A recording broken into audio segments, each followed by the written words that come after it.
The chances are that you probably haven't heard of Hakeem al-Araibi. The Bahraini centre-back plays for Pascoe Vale FC, a semi-pro club in Australia's National Premier League's Victoria.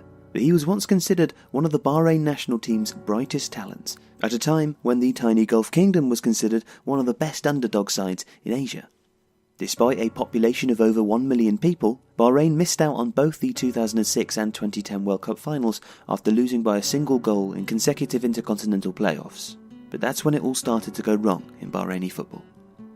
In 2011, with the Arab Spring spreading through the Middle East, Bahrain experienced its own series of protests. In February of that year, tens of thousands of people joined at the Pearl Roundabout in the capital Manama to protest for greater political freedoms.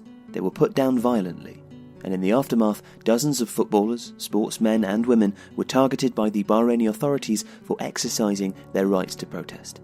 Many have alleged torture and mistreatment, and several managed to flee the country to tell their stories.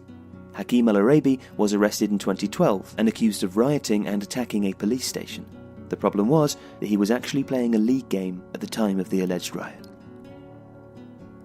Hakeem was jailed for 3 months and claimed that he was tortured, but he managed to flee to Australia, where he sought asylum in 2014 and rebuilt his life, playing in Australia's state leagues.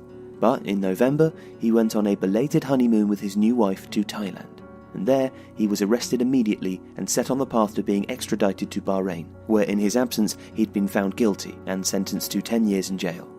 Bahrain had issued a red notice via Interpol, an international police organisation, meaning that he was to be arrested on site. He is currently sitting in a detention centre in Bangkok, threatened with deportation.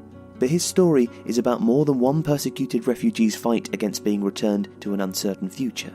It's about how regimes punish those that speak out,